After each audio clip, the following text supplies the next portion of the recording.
Hey, what's up, guys? Hello, and welcome to episode 15 of the Forward Progress Football Podcast. I'm your host, Zach Party, and today we're going to be continuing on with our Who Are They series, this time finishing up the NFC East with the Washington Commanders. Let's get right on into it.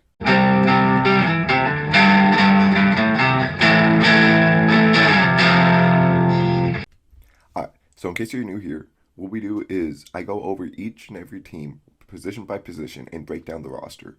From there, I ask questions about what I want to see throughout the season while I'm watching the teams play and how I think might play out. At the very end, I give a little pessimistic and optimistic overview, look at their projected win total, whether I think I'll be over or under that, and then give the team's biggest strength and weakness. And as I said in the intro, today we're doing the Washington Commanders. So first up, we're going to talk about the quarterbacks. They got Carson Wentz, Taylor Heinicke, Sam Howell, and Cole Kelly. So Carson Wentz is going to be really interesting to watch this year. His highs are about as high as any quarterback in the league. He was almost an MVP a couple years ago in Philadelphia, but man, are his lows low. His supporting cast is probably the best since his Super Bowl season, and his O-line is no slouch either. And last year, he didn't look that bad until that Hurricane game against San Francisco. However, after that, he struggled more than ever and having some alright games between then and the finale, but that final game collapse was pretty gross. It's also concerning how the Colts have talked about him and his leadership style after leaving. So, can he prove that he just wasn't a fit for whatever reason with Indianapolis, and prove that he can still be an elite quarterback here in Washington, or is this just who he is, bouncing around? We'll give you some high end play, but also some pretty bad low end play. And then Taylor Heinicke's a pretty solid backup. He can come in, win some games, as we all saw in the playoffs 2 years ago, but he didn't have last year the same amount of great plays to offset his poor ones, so he's probably best suited as a backup.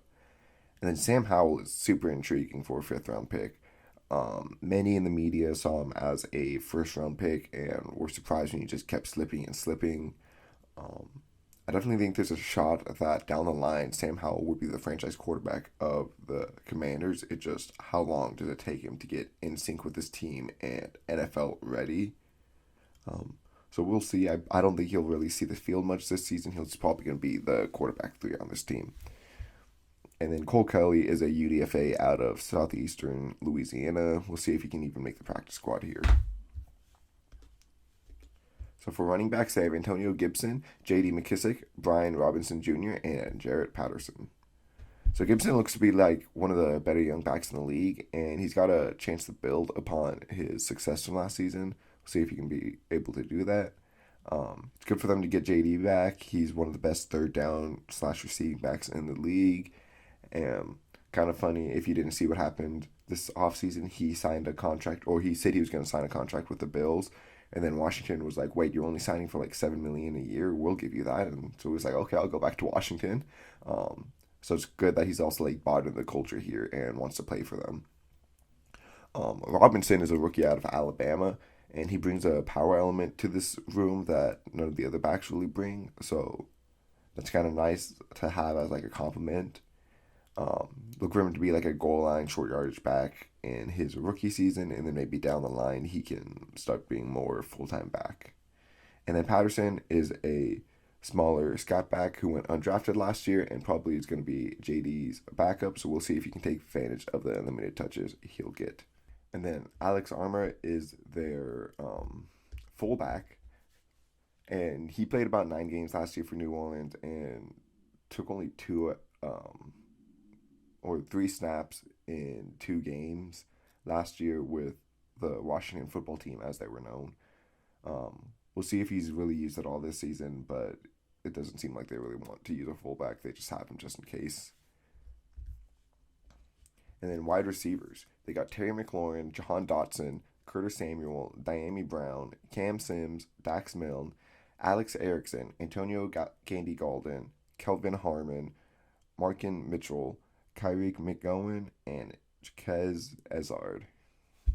Definitely excited for when, towards the end of this series, a lot of these practice squad players might not be here. So it's like for them that they can be on a roster, but a lot of these guys are like, okay, like we can tell some of these bottom roster guys aren't really going to be making it. But at the top, Terry McLaurin, he's one of the best wide receivers in the league, and he's going to be playing with the best quarterback in his career. Maybe you can argue Smith because Smith's more consistent, but doesn't have the high end of Wentz.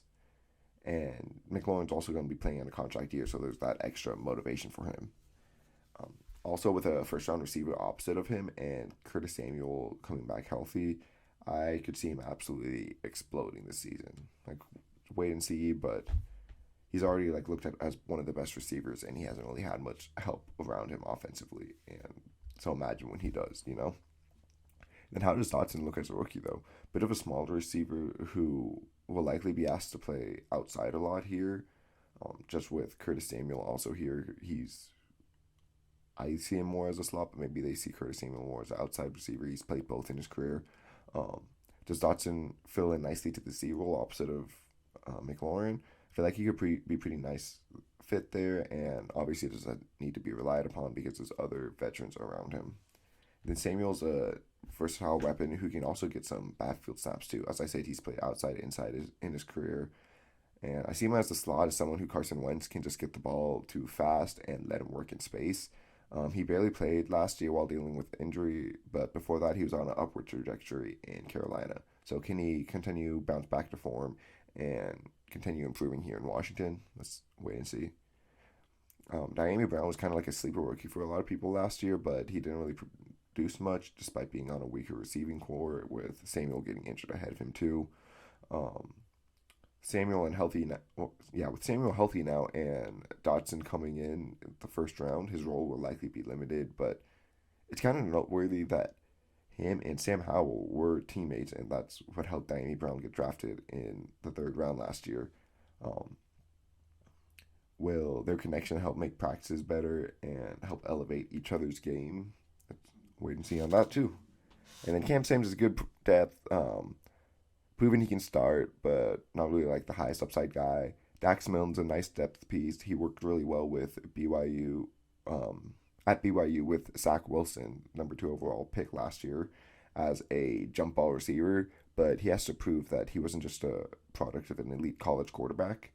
And then Alex Erickson is a solid slot, and Andy Gandy Golden has a lot of hype coming out, but that was a few years ago, and he's kind of now on an uphill battle to even make a roster spot. And we'll see if anyone else on this roster can stick around and make any noise. So for tight ends, they got Logan Thomas, John Bates, Cole Turner, Sammy Reyes, and Armani Rogers. After a breakout campaign in 2020, Thomas missed time with a hamstring strain and ACL tear eventually in 2021. Can the former quarterback bounce back to being one of the best league or one of the league's better tight ends in this season? And will he even be ready to go by week 1? Because he tore it kind of later in the season. ACL tears are becoming a lot faster to recover from, but he is getting up there in age, around 31. So it's like, is he going to be able to bounce back and produce at a high level again? I'll be a wait and see. Um, Bates, he played pretty decently for a 6th round rookie last year, but that being said, that's because it typically takes tight ends a while to get used to the speed of the league or something. There's a steeper learning curve at that position than a lot of other ones, like them in linebacker.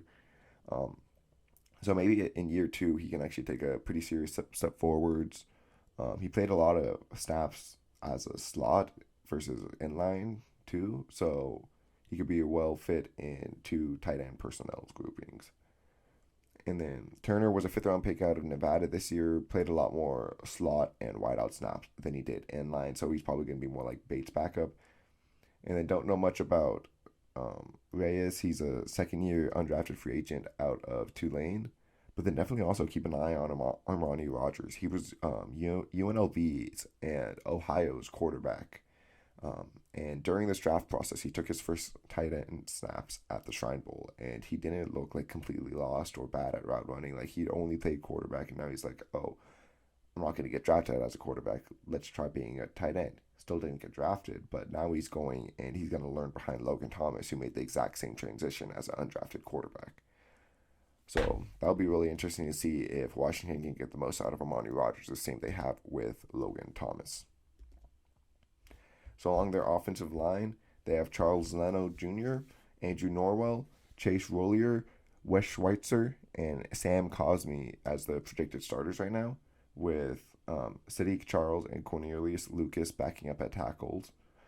Bo Ben Schwazel, Nolan Laffenberg, Tyrese Robinson, Trey Turner, Chris Paul, and Shaq Calhoun backing up at guards, and then Tyler Larson, Keith Ishmael, and John Toth as backup centers. So Leno has been a really solid tackle throughout his time at Chicago, and then was surprisingly cut last year. The Commanders took advantage of this and snagged him up, and he continued to be like a top 20-ish tackle in the league, maybe even higher. Shitty Charles has filled in and played nicely at, in a few starts at tackle and guard, so a solid backup to have in case of injuries. Can just plug and play, fill some holes. Norwell is definitely a solid guard, but he never lived up to his Carolina days in Jacksonville. So can he get back to that kind of higher level now, surrounded by better talent than he ever had in Jacksonville? Ben Schwarzel, Laffenberg, and Robinson are all drafted free agents from various years. We'll see if any of them can make this roster, as there are plenty of depth around that can play guard and tackle on this roster already. Rollier was in the midst of a true breakout season last year, after a couple solid seasons before that, but then he fractured his fibula week 8. So can he build off his 2021 campaign and potentially start being talked about as one of these elite centers? Be excited to see that. Um, Larson filled in a couple games for Rollier, but also struggled with injuries. When he did play, though, he was pretty solid as a backup, so that's pretty good depth to have on the roster. Ishmael was also one of the many starting centers that took snaps for Washington last year. The starting experience is nice, but he wasn't definitely a high end starter at all. Still good depth to have, though, someone who has experience. And if he doesn't make a roster, he definitely, I think, would make a different roster here. And then we'll see if Toth can even make the roster, though. Second year undrafted free agent. There's a lot of competition ahead of him, so it would be a pretty tough ask for him. Schwitzer has been kind of like a Swiss Army knife for Washington, filling in at all three of the interior offensive line spots when needed, depending on injury or just weakness on the roster. And he definitely has a chance now to be the starting right guard for the season, but has to fight all the solid depth that will be competing for the spot. Some of that depth includes Trey Turner, who's had a pretty weird career. He looked like one of the top guards in the league during his 5 seasons in Carolina. And then in year 6, just something happened and he just started to fall off, got traded straight up for Russell Okung and went to the Chargers and just looked absolutely horrendous there. And after being cut, he went to Pittsburgh, had a bit of a resurgence, like as in he looked average at best and not like completely trash. And now he's got a chance to start along this offensive line for Washington, but wouldn't be surprised if he was just a backup. We'll see if he can take advantage of that. Paul is a 7th round rookie who's going to have to fight to make the roster, but he's a plus athlete who just needs a lot of refinement on his game. So he probably will just be depth for a while, but if they can unlock his physical tools, then he'll definitely be a solid starter for them. And then Calhoun seems like a depth piece, just unlikely to make the roster if I'm being honest. Cosme played pretty well for a rookie, but he did miss 8 weeks due to ankle and hip injuries. Hopefully he's healthy for year 2 and he can show some growth and be one of the best tackles from last year's class. And then Lucas is one of the best swing tackles in the league and will probably start for a handful of teams. Great to have in case of injuries or a sophomore slump from Cosme, or if there's like age regression from Leno, like anything like that. Just a very solid backup piece to have. All right, so now we're moving on to the interior defensive line where we have Jonathan Allen, Darren Payne, Fidarian Mathis, David Bata, and Tyler Clark.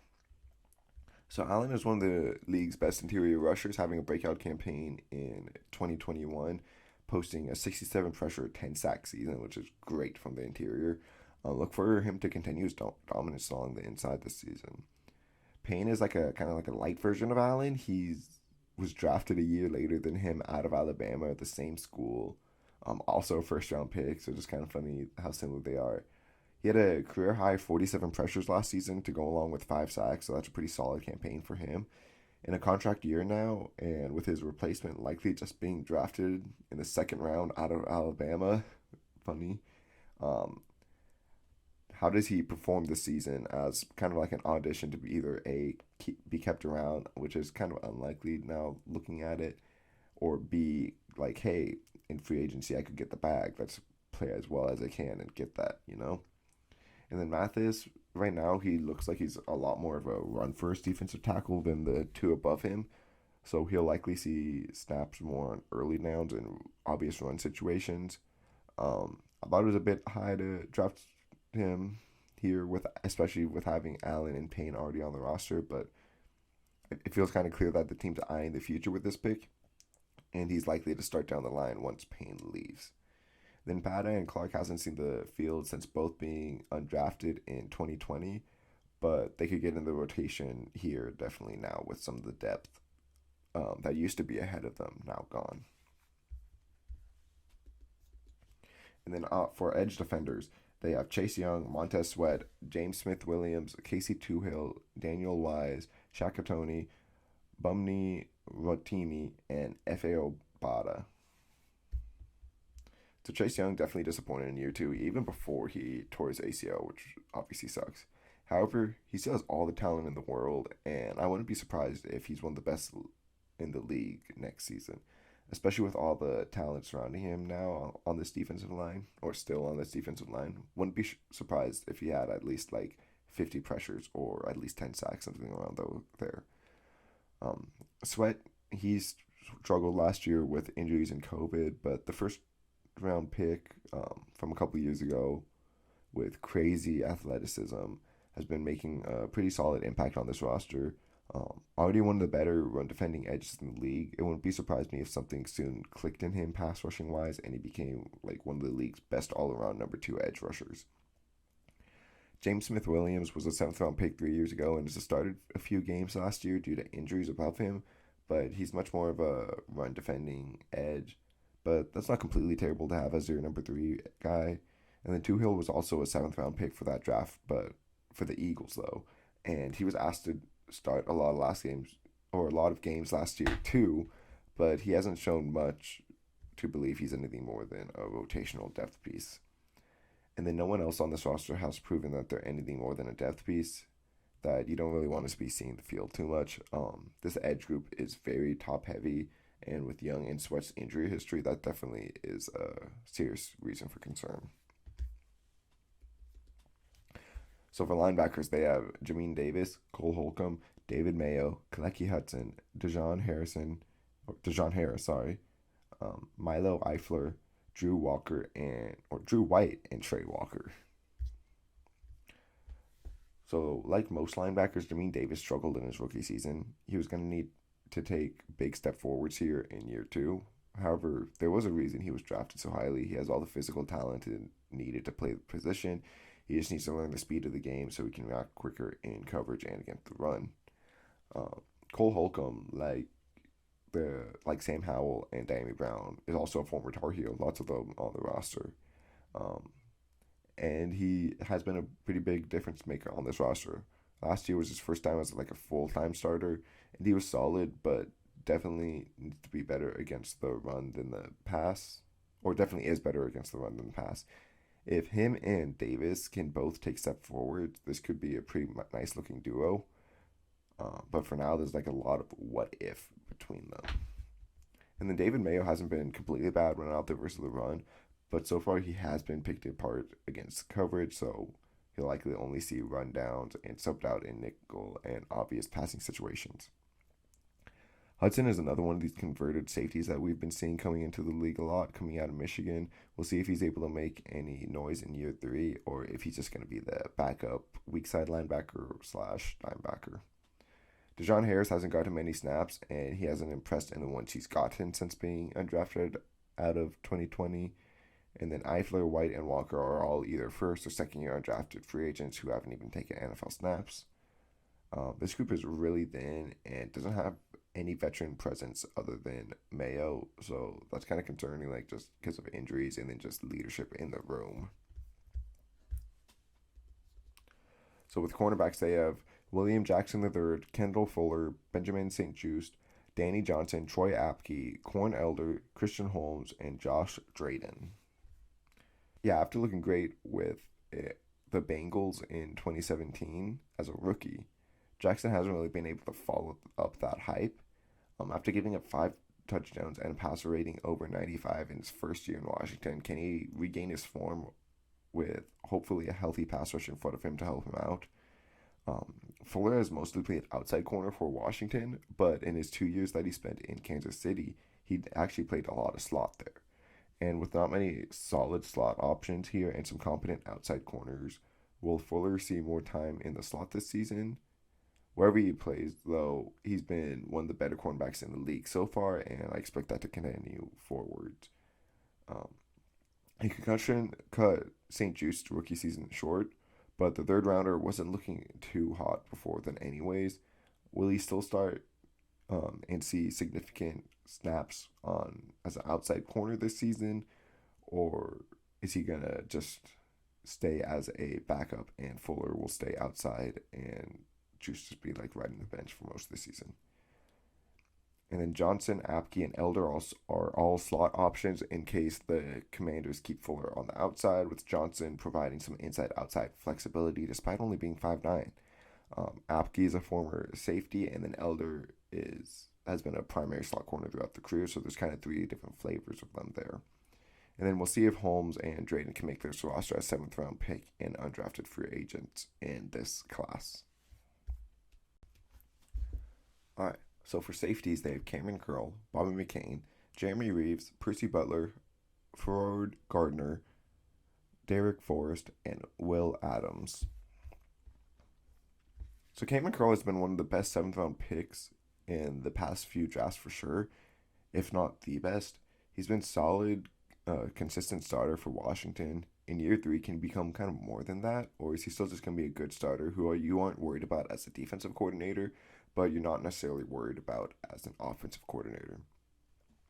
McCain was a pretty good complementary free safety to Curl this past season. Can he repeat this, or is he going to take a step forwards, continue developing here in Washington, or take another step backwards and look back more like he did in Miami? Reaves is pretty good depth with some starting experience, but he probably should remain a depth player for now, especially with the 2 in front of him. Butler is a 4th-round pick who is more of a deep safety type, so he should be able to push McCain for his job, especially if he's struggling. And then, funnily enough, Washington also picked up Butler's teammate Gardner as an undrafted free agent.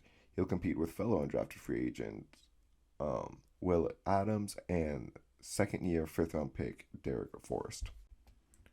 And for the special teams unit, they have Joey Sly and Brian Johnson competing at kicker, Tress Way at punter, and Cameron Cheeseman at long snapper. Washington was actually Sly's 3rd team last season, but there he went 9 for 10 on extra points with the one miss being blocked, and 12 for 12 on field goals, including 3 from 40 plus and one of those being from 50 plus. Johnson appeared in 3 games when Sly was out with a hamstring injury, and he went 4 for 5 there in extra points and 2 for 2 for field goals. So it seems kind of like it's Sly's job to lose, but there will be at least a competition with 2 kickers on the roster. Way has been one of the better punters since his rookie season. That was back in 2014, and Cheeseman, he just has a great name, man. And he was drafted, which is kind of crazy for a long snapper. You don't see that often, but he's going into his 2nd season here. So now I'm going to do my little season projection. I talked first about pessimistic and then an optimistic overview of the season. And I pretty much talk about everything that can go wrong and everything that can go right. If everything goes wrong, this team's going like 0-17. If everything goes right, this team's going like 17-0, you know? So these, my prediction on the record is kind of just like, okay, this is the floor. This has some, like, I don't see them losing more than 4 games. I don't see them winning more than 9 games, you know? And at the end of this series, I'm going to do a full season projection for all 32 teams, and that's where I'll make my final record predictions. But for now, yeah, I see their floor as being a 4-13 teams.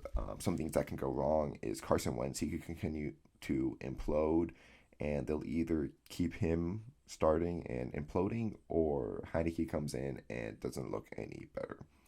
The running back room is fine, but they can't carry the offense himself, And Terry is the only receiver worth covering this season, and Logan Thomas can't bounce back after his injury-riddled 2021. I think this offensive line will be average at worst if it's healthy, but it could also struggle with health. This interior defensive line, it could definitely get the gas, especially if Mathis can't get up to speed fast. And the edge group, they can either stay injury riddled, or even if they aren't injured, they could just fail to take this step forwards and be this hyped up edge duo that we're all projecting. These linebackers, they could stay stagnant in their growth, and while being decent against their run, they're going to just get gashed against the pass. And William Jackson, he continues to have this weird career arc and keeps getting worse while getting older. And Will Fuller, or not Will Fuller, Kendall Fuller is just an average corner, whether it's outside or in the slot. And then the other guy who they're putting out there is just not cutting it too. Cam Curl, he remains a good box safety, which isn't a bad thing, but that definitely isn't a needle mover. And McCain looks like he did in Miami, which is not the worst safety in the world, but definitely not the best.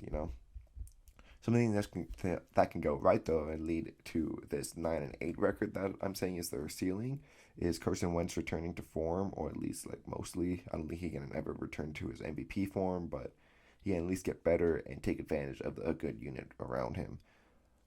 These running backs, they stay healthy and they all play a role together well in the committee and bounce off each other. Terry looks better than ever with the best QB play he's received, and all the receiving help around him, with Dotson hitting the ground running and Samuel being a versatile weapon for this team.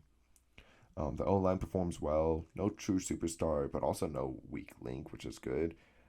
The interior defensive line remains a great pass rushing unit, and Phidarian Mathis helps them beef up against the run. Young and Sweat stay healthy all season and are a fantastic 1-2 punch, living up to their draft capital. And Jamin Davis starts to show why he was a first-round pick and take advantage of his athleticism to become one of the better young linebackers in the league. And Holcomb continues a steady upward trajectory.